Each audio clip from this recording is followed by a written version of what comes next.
दोस्तों नमस्कार। आप सबका स्वागत है मेरे चैनल हिंदी की बिंदी पर। मैं हूं डॉक्टर प्रदीप प्रसन्न और आप भी प्रसन्न होंगे। आइए कुछ नई बातें सीखते हैं आज के टॉपिक के साथ।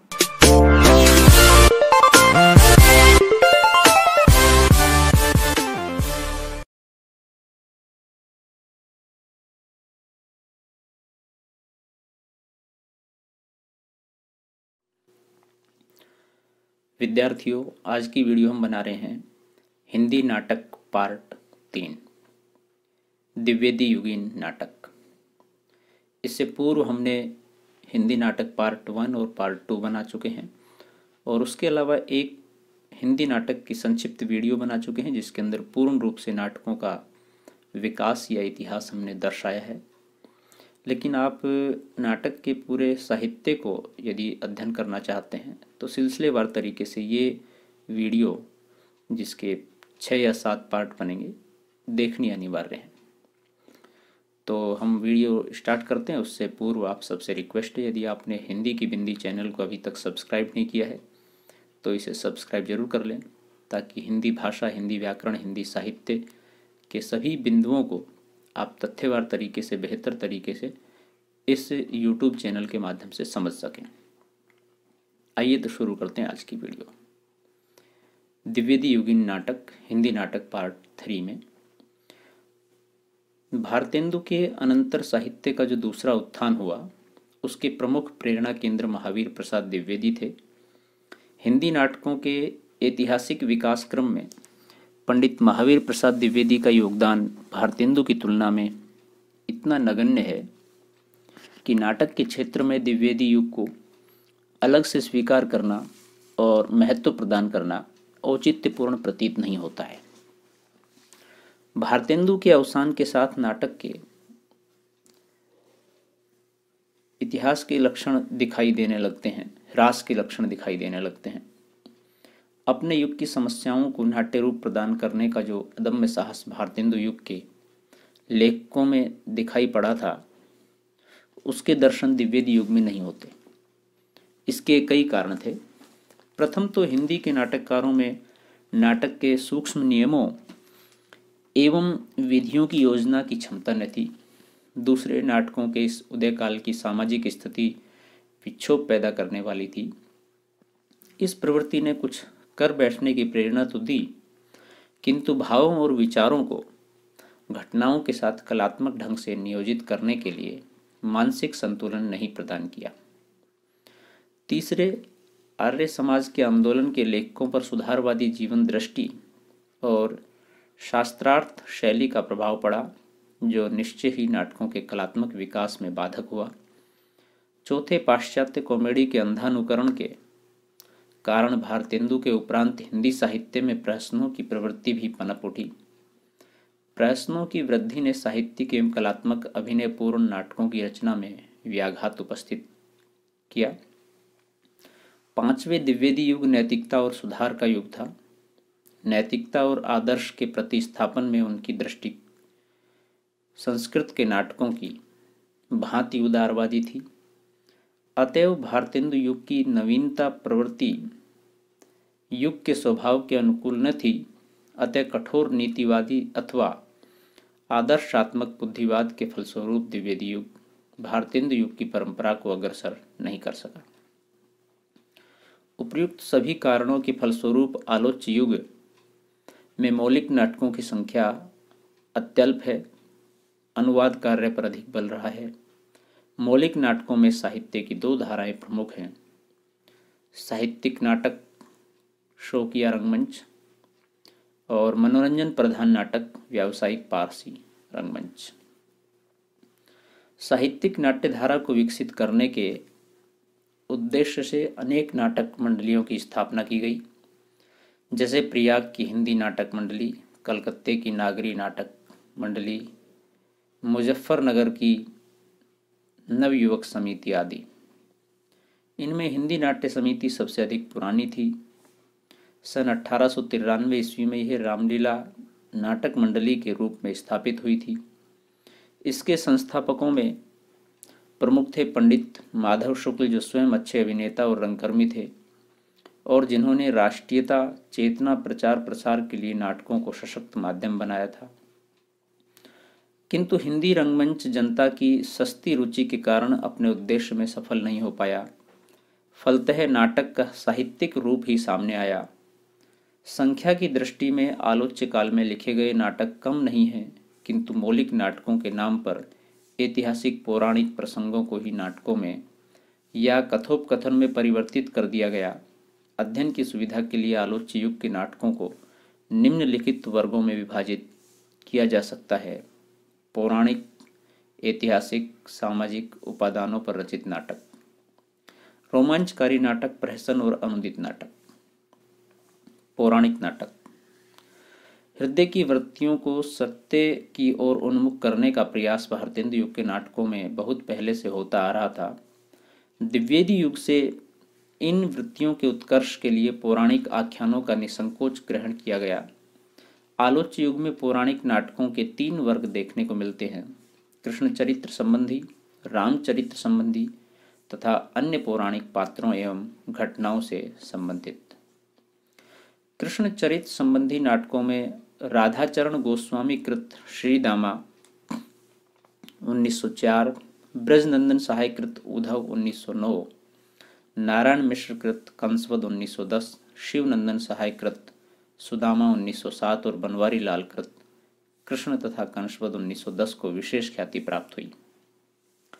रामचरित संबंधी नाटकों में राम नारायण मिश्र कृत जनक बड़ा 1906, गिरधर लाल कृत रामवन यात्रा 1910 और गंगा प्रसाद कृत रामाभिषेक 1910, नारायण सहाय कृत रामलीला 1911 और राम गुलाम लाल कृत धनुष यज्ञ लीला 1912 उल्लेखनीय हैं।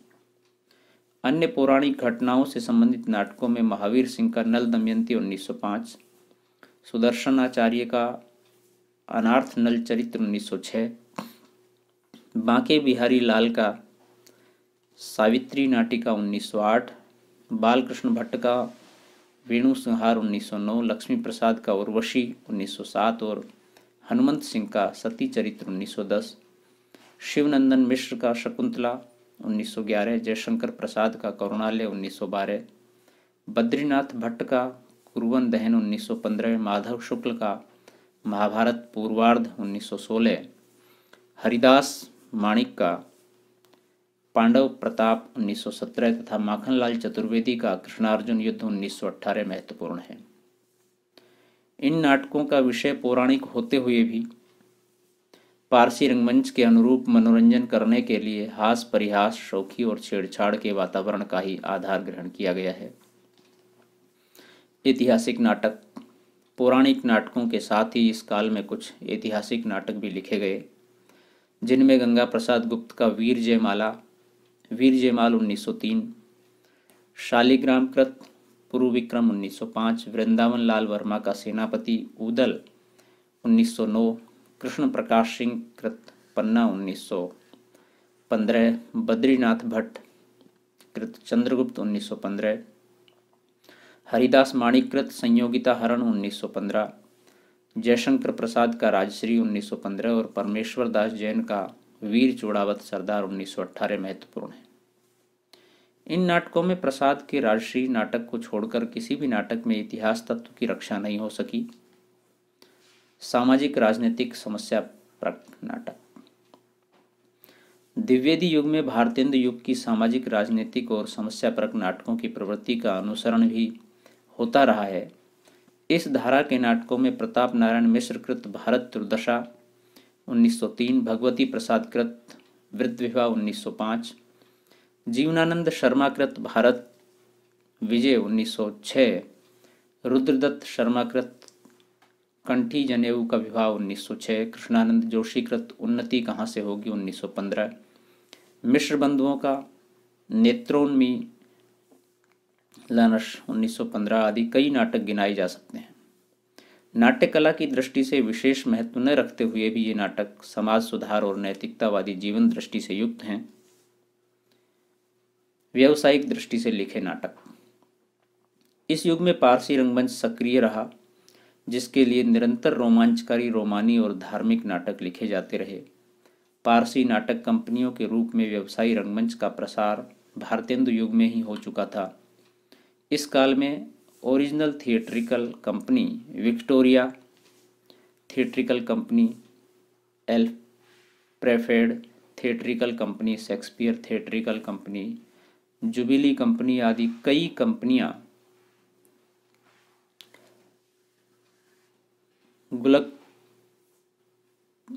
गुल बकावली, कनकतारा, इंद्रसभा, दिलफरोश, गुलफरोश, यहूदी की लड़की जैसे रोमांचकारी नाटक खेलती थी। रोमांचकारी रंगमंची नाटककारों में मोहम्मद मियाँ रादक, हुसैन मियाँ जर्राफ, मुंशी विनायक प्रसाद तालिब, सैयद मेहंदी हसन एहसान, नारायण प्रताप प्रसाद बेताब, आगा मोहम्मद हश्र और राधेश्याम कथावाचक उल्लेखनीय हैं। इनमें राधेश्याम कथावाचक और बेताब ने सुरुचिपूर्ण धार्मिक सामाजिक नाटक भी लिखे, किंतु पारसी रंगमंच का सारा वातावरण दूषित ही रहा, जिसने द्विवेदी युग में नाट्य लेखन की धारा को कुंठित कर दिया। प्रहसन। इस काल में अनेकानेक स्वतंत्र प्रहसन भी लिखे गए। अधिकांश प्रहसन लेखकों पर पारसी रंगमंच का प्रभाव है, इसलिए वे अमर्यादित एवं उच्च श्रृंखला हैं। प्रहसनकारों में बद्रीनाथ भट्ट एवं जीपी श्रीवास्तव के नाम सर्वाधिक उल्लेखनीय हैं। भट्ट जी के मिस अमेरिका चुंगी की उम्मीदवारी, विवाह विज्ञापन, लबड़ धोधों आदि शिष्ट हास्यपूर्ण प्रहसन है। जीपी श्रीवास्तव ने छोटे बड़े अनेक प्रहसन लिखे। इन प्रश्नों में सौष्ठव और मर्यादा का अभाव है। अनुदित नाटक। मौलिक नाटकों की कमी द्विवेदी युग में अनुदित नाटकों द्वारा पूरी की गई। सामाजिक तथा राजनीतिक अशांति के इस वातावरण में लेखकों को हिंदी नाटक साहित्य की हीनता स्पष्ट दिखाई देती थी। अतः कुछ थोड़े उदात्तवादी परंपरा के लोगों का ध्यान संस्कृत नाटकों की ओर गया, परंतु अधिकांश का अध्ययन बंगला तथा पाश्चात्य नाटकों की ओर ही अधिक था। संस्कृत से लाला सीताराम ने नागानंद मृच्छकटिकम, महावीर चरित, उत्तर रामचरित, मालती माधव और मालविकाग्निमित्र और सत्यनारायण कविरत्न ने उत्तर रामचरित्र का अनुवाद किया। अंग्रेजी से शेक्सपियर के नाटकों हेलमेट, रिचर्ड द्वितीय, मैकबेथ आदि का हिंदी में अनुवाद भी लाला सीताराम ने किया। फ्रांस के प्रसिद्ध नाटककार ओलिवर के नाटकों को लल्ली प्रसाद पांडे और गंगा प्रसाद श्रीवास्तव ने अंग्रेजी के माध्यम से अनुदित किया। बंगला नाटकों का अनुवाद प्रस्तुत करने वालों में गोपाल राम गहमरी स्मरणीय हैं। उन्होंने बनवीर, बभ्रुवाहन, देशदशा, विद्या, विनोद, चित्रांगदा आदि बंगला नाटकों के अनुवाद किए। बंगला नाटकों के अन्य समर्थ अनुवादक रामचंद्र वर्मा तथा रूपनारायण पांडे हैं। उन्होंने गिरीश चंद्र घोष, द्विजेंद्र लाल राय, रविंद्रनाथ ठाकुर, मनमोहन गोस्वामी, ज्योतिन्द्रनाथ ठाकुर तथा क्षीरोद्र प्रसाद के नाटकों का अनुवाद किया। पांडे जी के अनुवाद बड़े सफल हैं। उनमें मूल नाटकों की आत्मा को अधिक सुरक्षित रखने का प्रयत्न किया गया है। इसी प्रकार भारतेंदु युग तथा प्रसाद युग को जोड़ने वाले बीच के लगभग 25-30 वर्षों में कोई उल्लेखनीय नाटक नहीं मिलता। भले ही प्रसाद युगीन नाटककारों की आरंभिक नाट्य कृतियां द्विवेदी युग की सीमा में आती हैं, परंतु आगे चलकर उनकी नाट्य कृतियों में जो वैशिष्ट्य आता है वह उन्हें द्विवेदी युग के लेखकों से पृथक कर देता है। द्विवेदी युग में हिंदी रंगमंच विशेष सक्रिय नहीं रहा। इस युग में बद्रीनाथ भट्ट ही अपवाद स्वरूप एक ऐसे नाटककार थे जिन्होंने नाटकीय क्षमता का परिचय दिया है, किंतु इनके नाटक भी पारसी कंपनियों के प्रभाव से अछूते नहीं हैं। उनमें उत्कृष्ट साहित्यिक तत्व का अभाव है। तो कहने का तात्पर्य यह है कि द्विवेदी युग में हिंदी नाटक का विकास उस गति से नहीं हो पाया जिस गति में भारतेंदु युग में हुआ, और हिंदी नाटक के साथ साथ हिंदी रंगमंच भी वह आयाम नहीं छू सका। उसके अनेक कारण हमने इस वीडियो के माध्यम से आपको बताए हैं।